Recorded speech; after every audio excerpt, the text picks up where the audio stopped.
میری والدہ جس کے میں بہت پیار کرتا تھا وہ مجھے سارا وقت کہتی رہتی تھی، میں سمجھتا تھا ان کو کیا پتا، دنیا تو یہ آگے نکل گئی ہے، یہ تو پرانی باتیں کر رہی ہیں. میں تو یہ اندر سے ان کے سامنے والد صاحب کے ساتھ جمعے کی نماز میں بھی چلا جاتا تھا، یہ نہیں پتا کہ نماز میں پڑھ کیا رہا ہوں، کہ مانگ رہا ہوں سیدھا راستہ اور لگا ہوں دوسرے راستے پہ. اس لیے میں چاہتا ہوں کہ ہمارے بچوں کو یہ نہ ہو.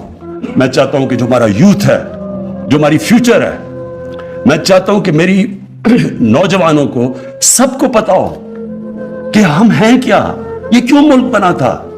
جو دنیا کا تاریخ کا سب سے عظیم لیڈر نہ کبھی آیا نہ کبھی آ سکتا ہے، جس کو اللہ کہہ رہا ہے اپنا رول ماڈل بناؤ، تو آپ اس کو رول ماڈل تب بنائیں گے آپ کو پتا تو چلے کہ رول ماڈل کی صفتیں کیا تھی.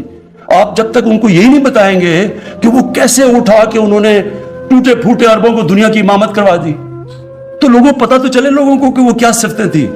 ہماری یونیورسٹیز میں، سکولز میں کبھی بھی جب تک ہم ان کو صحیح معنی میں اپنے نبی صلی اللہ علیہ وسلم سے عشق کرانے، ہم عشق کرتے ہیں نا، لیکن ان کی جب تک ہم بتائیں گے نہیں، لیڈر ہی نہیں بن سکتے کہ ان سے بڑا لیڈر آیا ہی نہیں. وہ کیسا لیڈر تھا جس کو دیکھ کے سارے لیڈر بن گئے.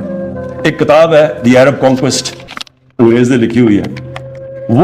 وہ اس کتاب کے اندر بتاتا ہے کہ جو جنرل بنتا تھا وہ جا کے وہ کام کرتا تھا، یعنی کوئی سوچ ہی نہیں سکتا تھا، کسی کا نام بھی نہیں ہوتا تھا جا کے بڑا.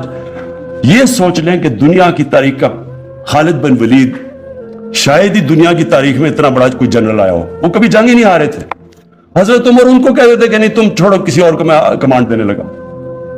تو یہ اتنے زیادہ عظیم لوگ کیسے بن گئے؟ اس کے اوپر تو ریسرچ کریں، بتائیں تو صحیح کہ وہ کیا صفتیں تھی، ہمارے نبی کی کیا صفتیں تھی کہ انہوں نے ساروں کو لیڈر بنا دیا. تو ہمیں تو سب سے بڑا مسئلہ پاکستان میں لیڈرشپ کرائسس ہے. ہمیں تو لیڈر ہی نہیں یہاں ملتے.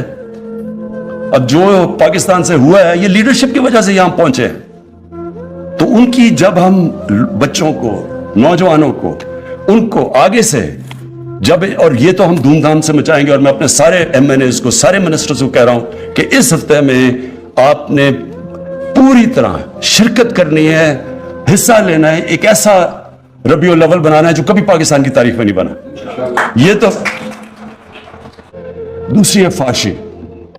اب دیکھیں، یہ جب انسان فحاشی کی بات کرتا ہے تو یہاں ایک طبقہ ہے کہتا وہ اپنے آپ کو لبرل ہے، وہ شور مچا دیتا ہے کہ جی دیکھیں بہت بڑا ظلم ہو گیا، یہ کیا باتیں کر رہے ہیں، یہ پتہ نہیں ہمیں پیچھے لے کے جا رہے ہیں، کس طرح کی باتیں کر رہے ہیں، اور وہ کہتے ہیں اپنے آپ کو لبرل ہے.